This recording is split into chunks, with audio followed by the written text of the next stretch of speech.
What's good, everyone? Aggie Coach here. All right, guys, so welcome to another video. I know it's been a while. I've been doing a lot of working, so it's been difficult to do videos, but I have a list of questions compiled here that you guys have been leaving over the last 3 weeks, and I have 7 questions. I'm not going to be able to answer them all in this video. It's going to make the video too long. But I did promise you guys that I would come back and do a video and answer some of your questions. So I'm going to start with what I think are like the easiest questions and move towards the more complex questions, because I'm getting a lot of strategy-based questions, right? So Colin, for example, thank you for the question with regard to player engagement, whether it is on your side of the ball or players on the opposite side of the ball. How does engagement work, and how do you turn your players? That's a really good question because, answering that question, I'm going to have to kind of illustrate what happens. In a nutshell, to answer your question with engagement, if any player is engaged, not just base to base, but engagement in the FAT8 means any part of that player touching a player from the opposite side of the ball, right? So I'm going to give you an example. So let's say this defensive end, let's put him right here closer to the camera. And let's say this guy is like this. And I'm going to zoom in here so you can see. Even though, as you can see, their bases are not touching. Let me zoom in a little further, okay? Even though their bases are not touching, this is still considered engaged because he is touching the defender, right? And vice versa. If any part of the athlete is touching another athlete, doesn't matter whether it's base, it's not just being defined by the base, okay? Then that is considered engaged, right? It can be a fingertip, it's still engaged, right? What does that mean? That means that you cannot adjust that player if he is engaged. Now, there is one exception. There's one exception, and that is cornerbacks, right? That is the exception. Cornerbacks are an exception to the rule, okay? So, like, for example, if this cornerback came up, which is actually another question, but first I'm going to answer this question in terms of engagement. If this cornerback came up after the ball was snapped and he made contact with the wide receiver, he shuts the wide receiver at the line. After the first snap has ended, right, and we get into read and react, this cornerback has to let go. So let's say his energy pushed them back and they both turn like this. They are still engaged, right? They are still engaged. Now, because that cornerback is not holding, right? He's not physically holding. His base is touching the receiver's base. In that case, you cannot pivot that receiver because that receiver is in base contact with the cornerback and the cornerback is not holding him at the line. His forward energy, he overpowered the receiver and he caused that receiver to turn. That would be different if the same thing were true, but instead, he's like this, where he's clearly, his arms have wrapped around the receiver in like this kind of fashion, right? And he's clearly holding the receiver at the line. And as a result of that, he's pushing the receiver back, but they're interlocked with each other. That would be defensive holding, right? So after the first snap, the cornerback now has to let go or it's going to be a defensive holding penalty, Okay, so as a result of that, what you do is you look at the helmet. You look at the helmet of the cornerback, right? You look at his helmet and you see whether his helmet is on the inside position or the outside position. If it is on the inside position, you pivot him and he takes the inside position. If his helmet is on the outside position, then you pivot him the opposite way and he takes the outside position, right? But they are still engaged, right? They are still engaged.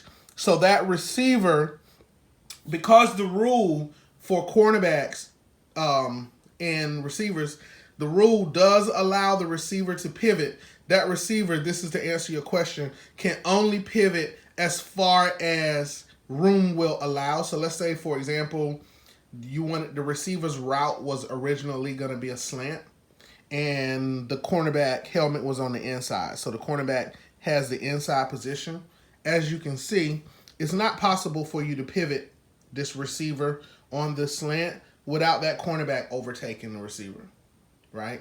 So in that case, that receiver doesn't really have the room. It's probably better. I mean, it's really up for you in terms of the strategy. It's probably better for you to let the receiver just continue on the route that he was running and just let fate decide. But if I decided right here that I was going to pivot this receiver to continue on the slant path, then the cornerback is going to clearly have an advantage because that cornerback has the inside position. So the quarterback is not going to be able to get the ball to him anyway. This is just how the strategy works. That's why positioning is so important, because we follow the laws of football. Cornerbacks cannot hold at the line. It's going to be defensive holding. The NCAA rulebook says that a cornerback, that a defender can only come up and make contact with a receiver, right? Now, when we define receiver, that is any eligible number that is eligible to go out and catch a pass. Defenders cannot hold them within 5 yards of the line of scrimmage, or it is going to be defensive holding. And if they go downfield and they're still holding, it's going to be pass interference. So it's very important that you're paying very close attention to your player's positioning. Now, Colin, and to answer the other question that you had about whether or not you can pivot players who are already engaged, right? So I'm going to do an example for you right here. And I'm sorry that this video is taking so long to answer this question, but this particular question that you asked is a really, really intricate question, right? So it means that, A, you need to know the positions of all of the players on the field, and B, if, for example, your middle linebacker or your outside linebacker ends up reading A or B gap or C gap, right? But he is engaged with one of his own players, and I think this is answering your question. If he's engaged with one of his own players, but he is not engaged with a player on the offensive side of the ball, you are free to pivot him. You are free to turn him as long as room allows, right? So like, for example, remember, you can pivot a player or you can adjust a player, right? So as long as room allows. So meaning if I snap the ball here and watch my middle linebacker, I'm going to have him read the gap for right now. Right, so the middle linebacker went forward. Okay, this is going to be a pass play. And he is going to have to block there because he cannot go downfield. He's going to run a route. All right, look right here. See, the cornerback was in bump and run. That cornerback came up and he bumped this receiver right here. Now, notice that he is not holding the receiver at the line. The ball was spotted at the 25-yard line and the receiver has gained 2 yards. So that receiver is not being held, right? So at this stage, this cornerback has to turn and run with the receiver, and he's going to have the inside position. See how that works? So what you do is you just pivot him just like this to turn and run with the receiver. Now, your receiver is allowed to adjust his route, right? This is one exception to the rule here. Your receiver is allowed to adjust his route. So if you wanted to run him on a fly, because if he keeps going on this current path, he's going to go out of bounds. So if you want to run him on a fly like this, you can simply pivot him forward in this way, and then pivot the defender forward in this way, and that's it. That's easy, okay? We got our routes, everything set over here. If you want this safety to pick up this deep ball, you can have the safety come over here and pick up the deep ball if I think it might get thrown in here somewhere. Looks like this tight end is running a route, so if you want, you can have this outside linebacker. He has two options. He can either play the back out the backfield, right? Or he can play the tight end. Typically, linebackers have run first and pass second. So this is the strategy that we're talking about, right? You have to decide. So if I want to have this outside linebacker pick up this tight end here instead, then I can have him backpedal off, right? So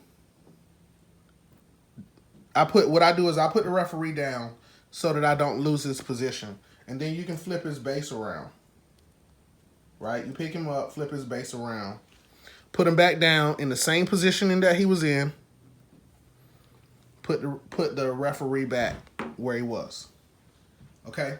So now he's backpedaling with this tight end because we don't know what this tight end is going to do. But we still got this fullback that's going to be coming out here in the flat, right? So we'll have this middle linebacker swing around here and go pick up this fullback. We got the running back going that way. The outside linebacker got him. Look at the coverage, okay, over here. See this cornerback, the cornerback at the top of the screen, right? He's covering that receiver. That cornerback is backpedaling, so let's just see what happens. Okay. So you can see the strategy that goes into this, right? You really are playing all of these positions, right? Okay, so let's see what happens now. So the quarterback is going to now drop back. Remember, this is the second stop. There's only one stop left. You only get 3. Okay, that's just enough time for the quarterback to drop back and decide to throw the ball or hand it off, and that is it. Right, here we go. Dropping back. All right, now stop right there. Now, look at how the strategy turned out. It turned out exactly like what I was saying. Right here, look at that. Double covered the wide receiver. He stayed with him, and the safety went and picked him up. Look at what happened right here. Our outside linebacker, he picked up the tight end, right? He backpedaled with the tight end. He picked up the tight end. That's what we were looking for. Look over here. The middle linebacker came and picked up the back out the backfield, right? That's how football is supposed to be. Look over here. That outside linebacker picked up the running back on that side of the field. Uh-oh, we got a breakdown right here. That cornerback that was backpedaling got beat. He got beat, but the safety went and picked him up. That right there is your option right there. So that is, you can see where the quarterback now is in relationship to how he dropped back. That's where your gap integrity. So that's it right there. The offensive line lost. Look at this too. The ball was spotted at the 25-yard line. So Central is clearly winning the battle up front defensively because they pushed that offensive line back to the 20-yard line. So now all you do is you just throw the ball, right? That's it. That's it. So that's how you do it. So that's how the strategy plays out. So you have to remember, you're going to have people backpedaling. Sometimes you're going to have people playing gap control. You're going to have to run zone. You're going to have people spying defensively. You're going to have to scheme against yourself. And you're not going to be able to just run the board and just like let things run all over the place. You need to, have a vision in mind and what it is that you're trying to do. And as you notice here, there aren't any players that are in a situation where, players on the same side of the ball don't have enough room, right? Because they're all running a scheme here. So it played out. Double covered right here. Man-to-man here. Man-to-man here, right? Double covered at the top of the screen. It just so happened that cornerback got beat, right? And all the backs out the backfield got picked up by the associated linebackers. That's it, man. That's how it plays. And so you just replicate that over and over again. Now I'm sorry, I was only able to answer 2 questions in this video. The question about bump and run, and defensive holding at the line, I answered that question. And the question about whether or not players on either side of the ball, how do you pivot them, or how do you make sure that they have room to be able to turn? And if they're engaged with a player on their side of the ball, does that denote them being engaged? And the answer to that question is yes and no. No, in that you are not engaged with a player on the opposite side of the ball, therefore you can touch him. If you were engaged, if any part of a defender or any part of an offensive player is touching any part of a defensive player, it's not just the base, it still counts as being engaged, and you can't touch that person, with the exception of wide receivers and cornerbacks. They're the only exception to the rule. Wide receivers can always adjust their routes, and cornerbacks can always adjust their routes, right? But that's only 0 to 5 yards. As the rule says, 0 to 5 yards, a defensive player is allowed to come up and make contact with an offensive player. After 5 yards, it's going to be a penalty. So that's how that works. Also, remember, notice that I don't have any offensive linemen downfield. All of the offensive linemen, as you can see, are engaged at the line of scrimmage, blocking the defensive lineman. So that's another thing you need to keep in mind. Your offensive lineman cannot run downfield on pass plays. So that's another thing to keep in mind, or it's going to be an illegal man downfield. Just obey the rules of football. That's what I would say. Just obey the rules of football and you'll be fine. If you have 2 guys that are kind of stacked, like defensively, and they're like in the box, and you want to be able to pivot them, the answer to your question is you only can pivot them as much as room will allow them to pivot. But you can't lift them up off the board, spin them around, and put them back down. Right? That you cannot do. Right? So I hope that clears things up, and I'm sorry for a 17-minute video, but I hope it answers your question. Right? Don't forget, comment, like, and subscribe. If you guys would like for me to do more videos on the rule system itself, to clarify some things, because I am going to be updating the videos, but I need to go back over the NCAA rulebook and see if there are any 2019, 2020, or 2021 updates coming. Right? All right, guys. Comment, like, and subscribe. Peace.